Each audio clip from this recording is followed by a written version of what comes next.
That fresh interview Jim Jones did with Angela Ye really cracked everything wide open. And honestly, it low-key proved Kanye West had a point. During the talk, Jim showed exactly why folks might want to keep their distance from him, and it wasn't subtle at all. The way he moved in that convo had people looking sideways immediately. He pulled up to Angela Ye's morning show just to clap back at what Kanye had already said about him on Twitter. And in that wild DJ academics conversation, and things went left fast. Instead of clearing the air, it felt like he added more smoke to the situation, making everything look even messier. It all kicked off when Jim Jones tweeted, "I love Kanye." But Kanye wasn't feeling that energy at all. He fired back by repeating what he already said in that DJ Mix interview. And the tension jumped through the roof instantly. Kanye claimed, "I know this is going to sound like some Tarantino movie, but here it goes." Then Kanye dropped the real bomb without blinking. According to him, Jim Jones got paid a massive $2 million just to introduce him to a man named Mr. Pink, to talk about a cryptocoin, and never said a word about the payout. Even worse, Kanye said Jim didn't share a dime with him, not even spare change. Kanye also said that while they were working on clothes together, he asked Jim for a simple PDF. And Jim hit him with, "I don't know how to make a PDF." That answer had Kanye stunned. Like, seriously, how does someone pull in $2 million from a deal and still not manage to make a basic file?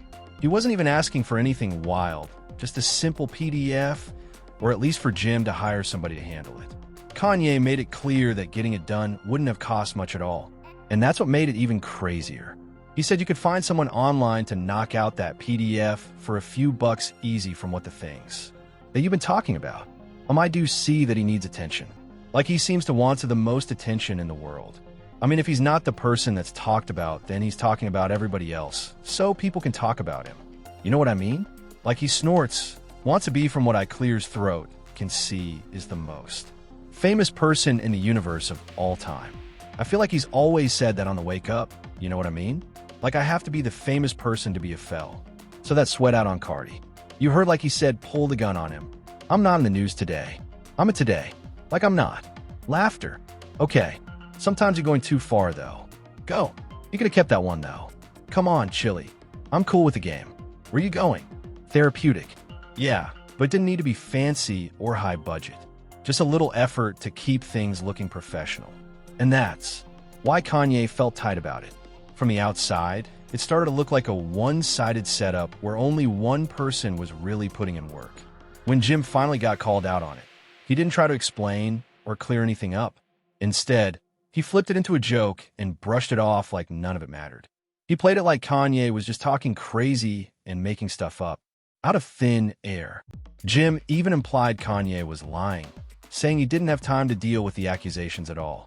That move right there had people citing the whole situation heavy. Whenever someone dodges real questions with jokes instead of facts, it makes them look shaky. How guilty someone looks always depends on how they respond. And in Jim Jones's case, his reaction only made everything look worse. He cracked jokes about Kanye, saying things like, "Yay, sniffing, yay, LOL, but keep my name alive, champ. We love Kanye." It came off messy and too casual for the moment. Then out of nowhere, he dropped merch and called it PDF merch, which instantly threw people off. That move didn't feel random, and that's why it raised eyebrows.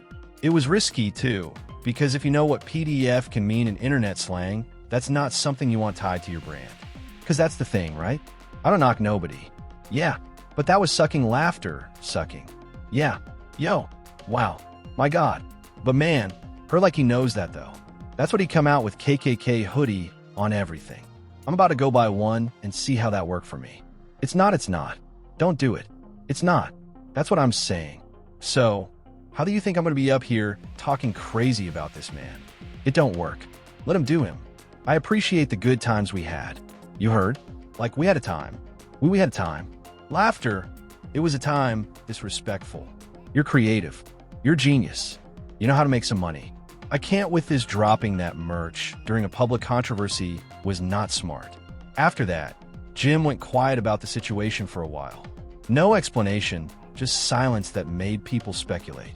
The pause only added questions instead of calming anything down. When he finally sat down with Angela Ye, things got messy. The more Jim talked, the clearer it became why so many people have fallen out with him over the years.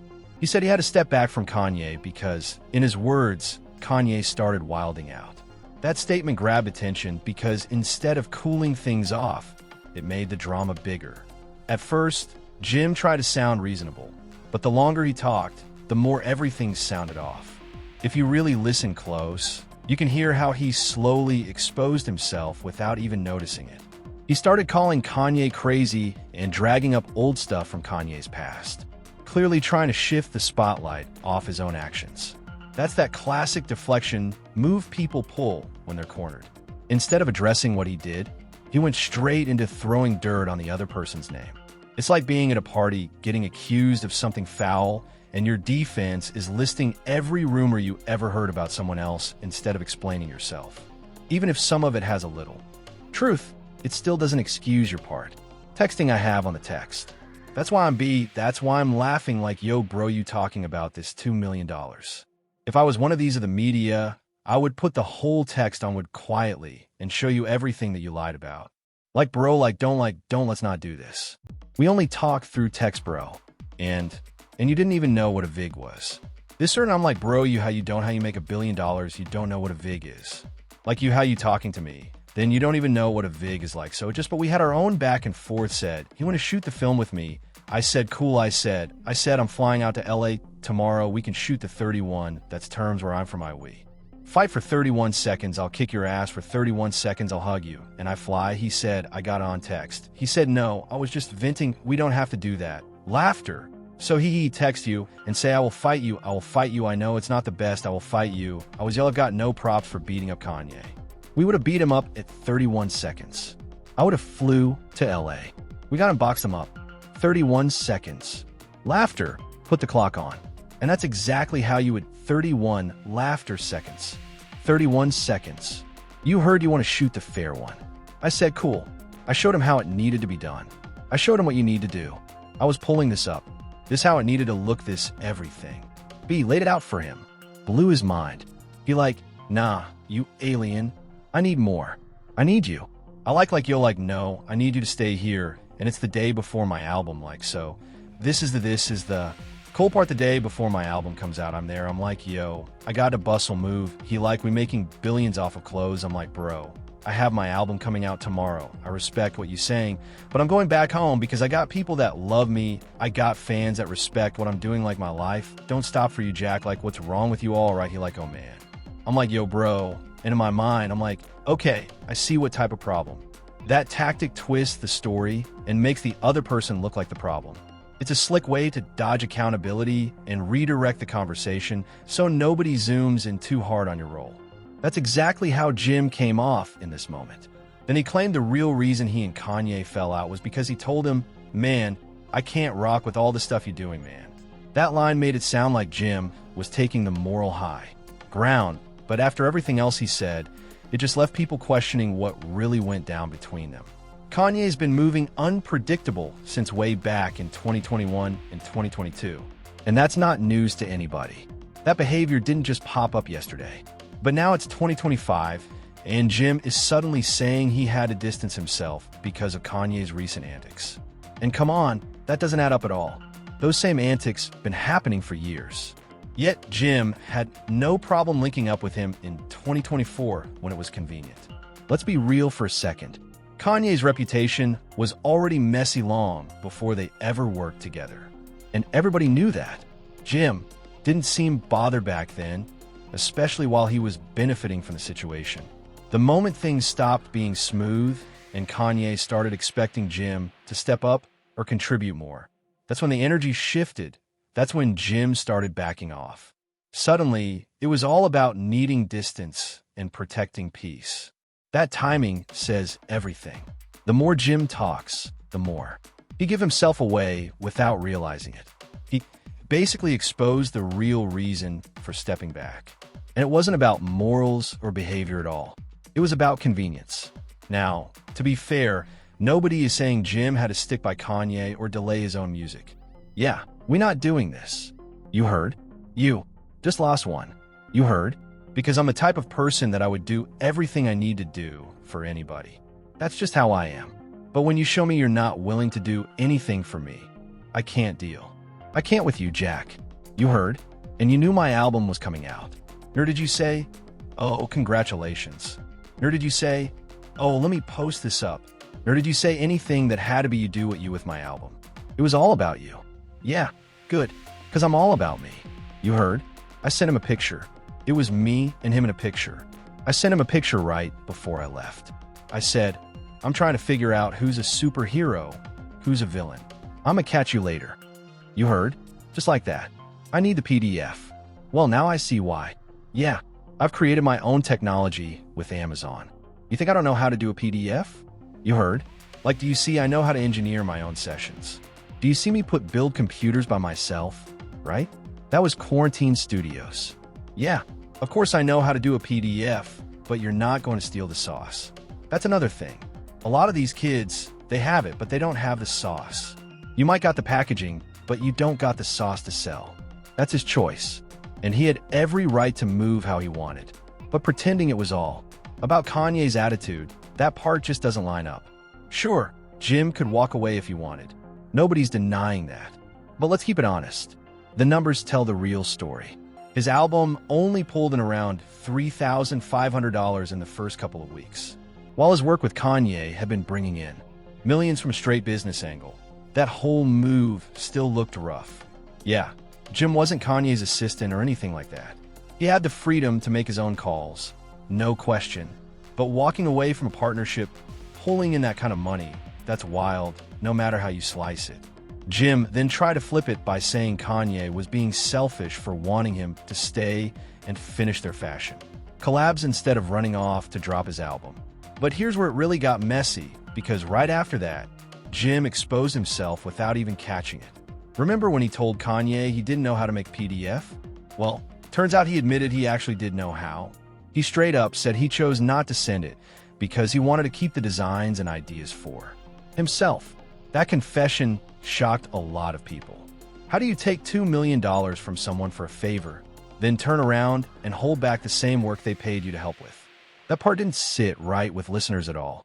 And the wildest part, Jim said all of this like he was proud, like he was dropping some deep truth people would relate to, but most folks weren't feeling it. People started calling him out, saying that move made him look shady, not smart. The way Jim Jones handled this whole situation really showed what kind of time he's on when it comes to loyalty. Imagine helping a friend rise up, believing in them, opening doors for them. Then the moment it's time to return the favor, they start acting brand new. That's the exact type of energy Jim was giving off here. Like one of those people who only care when things benefit them. You see this play out all the time. Picture being the one who puts your boy on, helps him get his shine, and suddenly he's the star while you're still grinding. Then you hit him up for a small favor. Nothing crazy like, yo, can I get a feature to help? Get my buzz back. And instead of showing love, he looks you dead in your face and says something like, man, we make the same kind of music. If I do a track with you, it's gonna mess up my wave. That's cold. That's exactly the type of homie Jim Jones started to sound like. Someone who doesn't want to share the spotlight once he's got it. Once he's up, the ladder gets pulled up too. And here's the wild part. Kanye didn't even have to do anything for Jim in the first place. He sat down for a meeting, put his name on the line, and helped Jim secure a $2 million deal. Something Jim probably couldn't have locked in by himself. All Kanye asked for in return was a little creative input, just some inspiration, a simple PDF with style ideas from New York's fashion scene. Nothing more. But after cashing that $2 million check, Jim turned around and said, man, I actually know how to make a PDF, but I'm not giving you the sauce. I'm keeping it for myself. That had everyone shaking their heads after taking that kind of money and help. Refusing to give back something so small isn't just selfish. That's straight up disrespectful, bro. People like Jim Jones, nah, that's not somebody you want anywhere near you. That kind of energy only brings stress, drama, and problems. Someone who takes from others, plays victim, and still acts like they're right is dangerous to keep around. It's one thing to mess up, but it's another thing to brag about it. Like real ones are supposed to respect. That That's not loyalty at all. That's manipulation. And it's ugly no matter how you spin it. What makes it worse is how he talks like he did nothing wrong. Like everybody's supposed to feel his side and just accept it. But real ones don't move like that. Real ones don't forget who helped them up when they had nothing. After everything Kanye did, hearing Jim talk with that kind of attitude left a lot of people feeling disgusted. It showed a side of him that rubbed folks the wrong way fast. Let's keep it real, though. This whole situation exposed exactly who Jim Jones really is when it comes to loyalty in business. It's a reminder that not everybody smiling in your face wants to see you win. If you rock with Real talk like this, make sure you subscribe to DripZ right now. Smash that like button, share this video, drop a comment, and help the channel grow by clicking the Hype This video button. Thank you for rocking with us and staying locked.